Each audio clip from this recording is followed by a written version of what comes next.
Oh, okay. Yeah. Okay. But so because this, you touched upon this, Katarina, about European support, European homogeneity, political support, commitment to actually really supporting Ukraine. Where do you see it heading? Also in Poland, you have been very strong supporter of Ukraine, but at the same time on the political right in many European countries, you see that support for Ukraine is fading. We heard it in the discussion between Espen Barth Eide and Radi Sikorski that, well, some countries in the northern eastern part are much more eager to fund Ukraine than the others, etc. So where do you see it moving? Is it because there's a failure of recognition of the situational awareness? So if we update our picture, then we will invest in Ukraine, or have we lost the commitment and willingness to actually do what it takes? Well, there's so many things to unpack here, but if you're asking me about public views in Europe, I think they are not shifting one or the other direction. They're fluctuous. So you have moments when it seems that, you know, Europe is tired of supporting Ukraine and people don't want to hear about this anymore. And then the far right comes in, why are we paying money, and so on and so forth. And then you have situations like right now when people see the images coming from Kiev, people living in their houses when there's, you know, +5, +7 apartments. And you see that shift of attitudes again happening, and again interest, and again people fundraising and so on. I would say rather, knowing how people's span attention is short, that 4 years of the type of engagement of European countries in general in this war shows that we understood that this is about us. Yes, and even if not all of Europeans understand this, the majority of elites today understand this. And this is also why Vladimir Putin today and the Russian propaganda considers Europe as the main enemy. There's no longer talking about the US and Trump. There's no longer talking even about NATO. If you watch Russian TV, and I have to unfortunately do this from time to time, then you hear the Europe. Yes, that this is the biggest problem, the broken, bad, corrupt Europe that has tried to wage a war against Russia. So even the Russians understand that this has been, you know, a really sustained effort on our behalf. Are we doing enough? Absolutely not. And of course, you all know here, we mentioned it many times, there's so many other things we should be doing, starting from economic pressure, you know, seizing the shadow fleet, and the fact that the Americans did it so wildly around Venezuela gave us a free card. The Russians were really afraid of this. If the Americans can do this to us without even consulting us taking over, then the Europeans will see this as a pretext. And we're seeing this, but now we have to act upon this. State frozen assets, Russian state frozen assets. Well, luckily we did froze them indefinitely now, but we're still not using them. They are our trump cards. They're a very important card that also will show Russia whether Europe is really determined, because the price we might pay for using these frozen assets is tangible, is important. But we can do much more on the military, helping Ukraine actually with weapon deliveries. If you listen to President Zelensky, the main thing he's saying the last 2 weeks is that everything is coming with delay. Everything is coming with delay. They would not be in such a situation today with Kiev if everything were on time for the air missile defense shield that they've created. And last, and this is something that politicians don't want to hear, is the political support. And the political support is not only saying, yes, we support Ukraine, but actually creating a sustainable and fast path to EU membership. To EU membership. Yes, and then you hear EU membership and all the politicians are like, oh, that's so complicated. Yes, Merkel saying, well, that's not going to happen in a fast track. How can Ukrainians survive knowing that the reason that actually they started the Euromaidan in 2014, so being part of Europe, being part of United Europe is not available, is not on the table, is not something that they have a living horizon to. So all these things there can be done and should be done. And that also requires educating our populations, telling every time over and over again why this is our war. Not only saying it's our war, but why and what type of consequences we will bear. And my only fear when we talk about Plan B, because I also don't know what Europe's Plan B is, but my only fear is that the only Plan B is the one that will happen not when Trump actually ditches completely the peace process in Ukraine, but once something really bad happens in Ukraine. So there is a breakthrough and a success of the Russians on the front. There is, you know, an expected movement of the Russian troops towards Kiev and so on. And God forbid, the Ukrainians actually starting to lose this big time when we see that the Russians have a standing chance to politically take over Kiev. I think that is the only time where European politicians will have to sit down and say, are we willing to fight and die on the Ukrainian side, knowing that we are really next? That will be the moment when politicians in Poland will have to ask themselves, are we willing to send Polish troops and fight there instead of in 2 years fighting here? Yeah? And this, I fear, is the Plan B, that politicians don't realize that they are actually sleepwalking into when they don't do what has to be done today to help Ukraine. Yeah.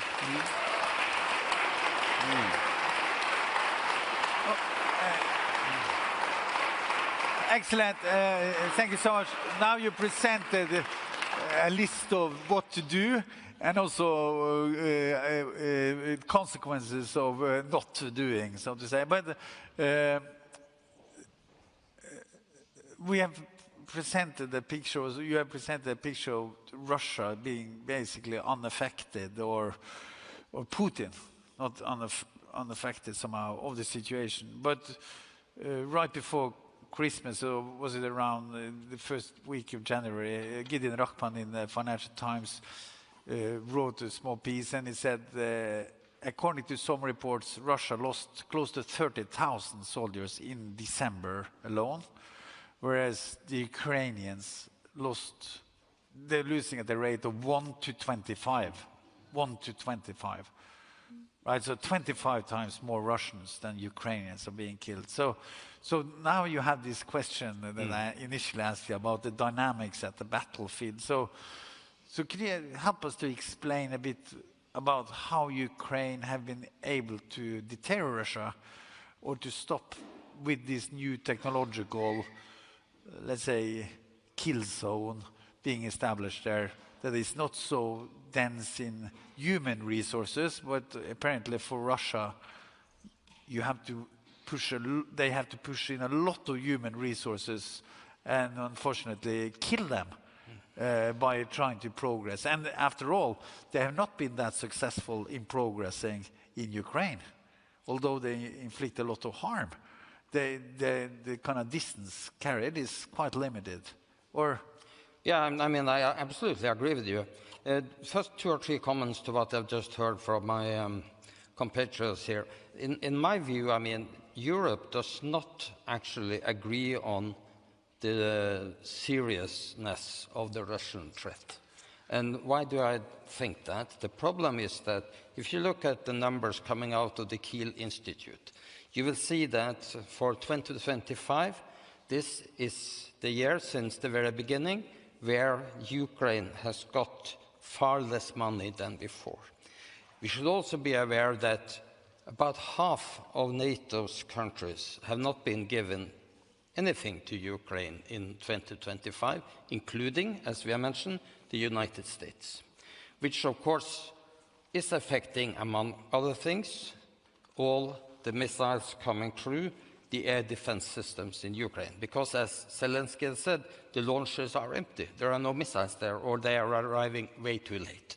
So this downward trend of giving money to Ukraine, buying stuff for Ukraine, is directly seen in the damage caused on the electricity grid and everything that we can read about in the media. And of course, seen from the Russian perspective, you can also read the numbers from the Kiel Institute. So in my mind, there is not a coherent opinion in Europe that Russia is such a magnificent threat. I mean, it's widely different living in Spain compared to living in Lithuania, for example. Okay, having said that, and also the other issue is that I think it's been pretty clear ever since at least late 2022 that Russia is not going to accept any kind of peace agreement that will put in doubt if Russia won the war or not. That has to do with the regime survival of Putin.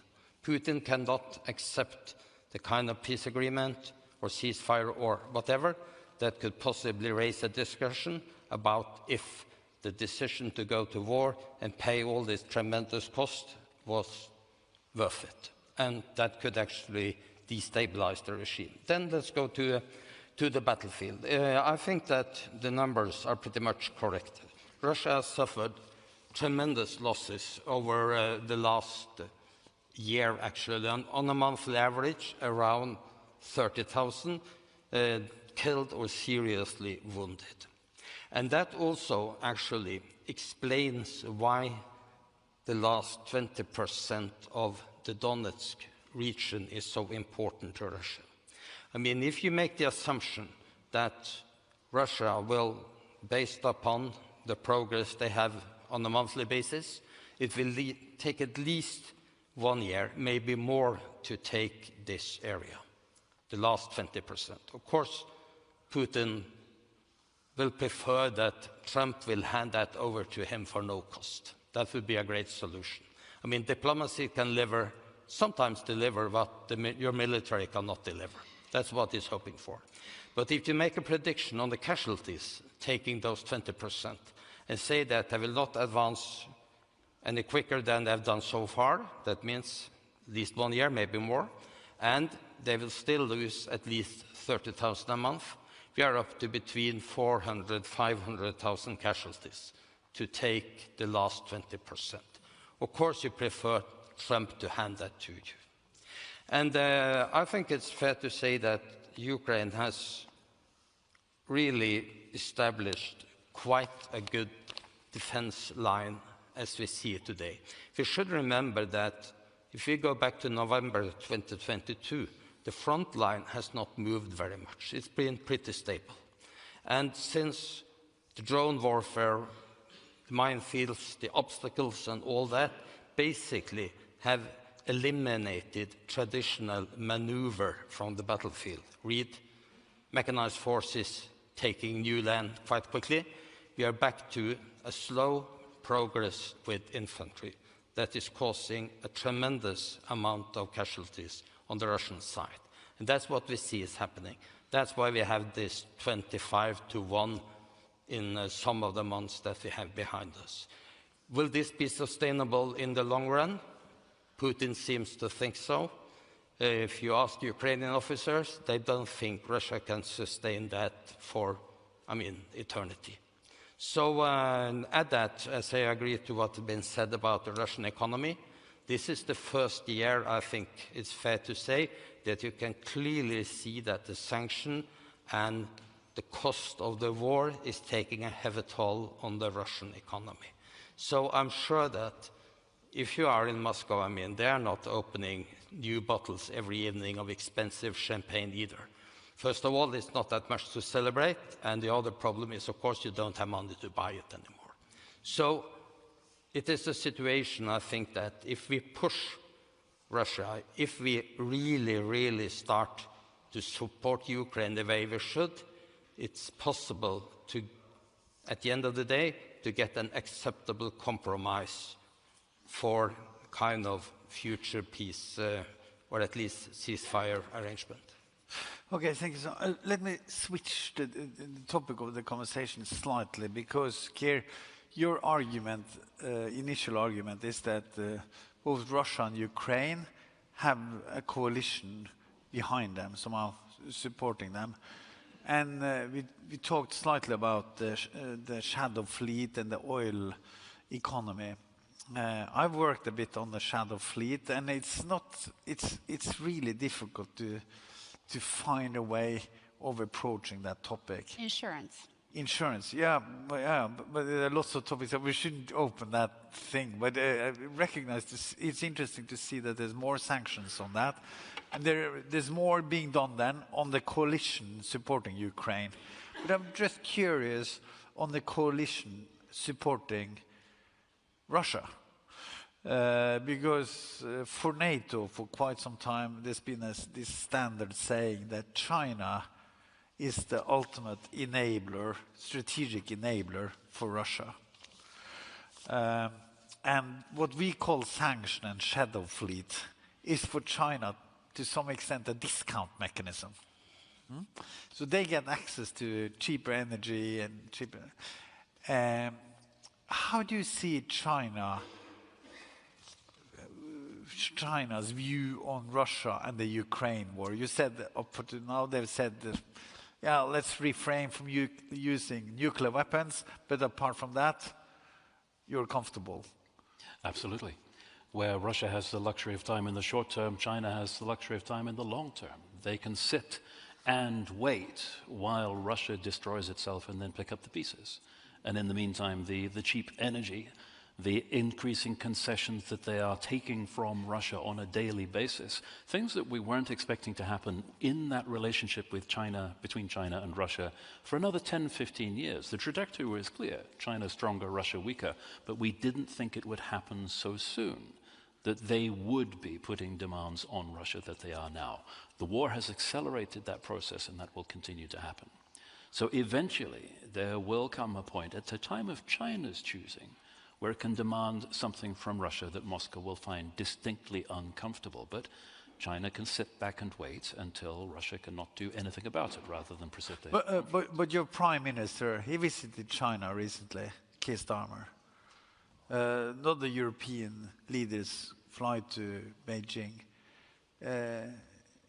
So if you're writing a memo to them, say, okay, what should they bring up with President Xi in the relationship with Ukraine?